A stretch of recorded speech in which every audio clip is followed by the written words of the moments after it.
Hello bachcho, let's read the question first. The question states, what will happen if the stretch receptors of urinary bladder wall are totally removed? And then four options are given.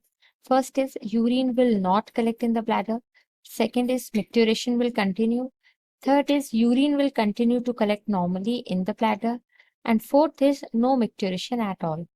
Question में पूछ रहे हैं कि क्या situation बनेगी अगर stretch receptors urinary bladders के completely remove कर दिए जाएं। और चार ऑप्शंस दिए गए हैं, जिसमें पहले में कह रहे हैं कि यूरिन कलेक्ट ही नहीं होगा ब्लैडर में। सेकंड में कह रहे हैं कि मिक्टुरेशन कंटिन्यूड रहेगा। थर्ड स्टेटमेंट में कह रहे हैं कि यूरिन जो है वो कलेक्ट नॉर्मली होगा ब्लैडर में। और फोर्थ स्टेटमेंट में कह रहे हैं कि कोई मिक्टुरेशन होगा ही नहीं। तो इस क्वेश्चन को आंसर करने के लिए हम की कॉन्सेप्ट देख लेंगे मिक्टुरेशन का। Micturition is a very simple process. जब भी जो ब्लैडर होता है, when bladder is filled with urine, तो जो स्ट्रेच रिसेप्टर्स होते हैं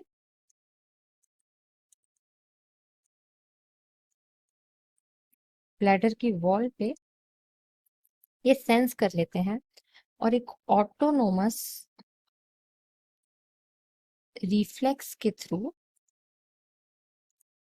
जो मसल्स हैं ब्लैडर की, वो कॉन्ट्रैक्ट कर जाती हैं, which result in urge to urinate, which results in micturition.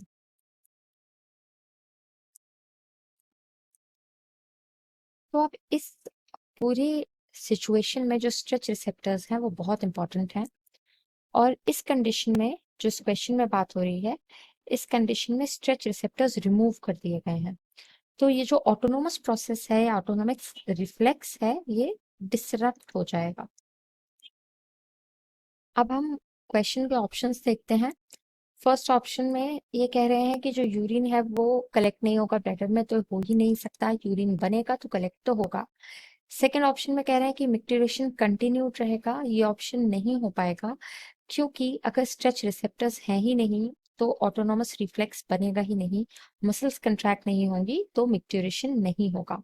Third option में कह रहे हैं कि जो यूरिन है वो नॉर्मली कलेक्ट होगा ब्लैडर में, ये करेक्ट हो सकता है।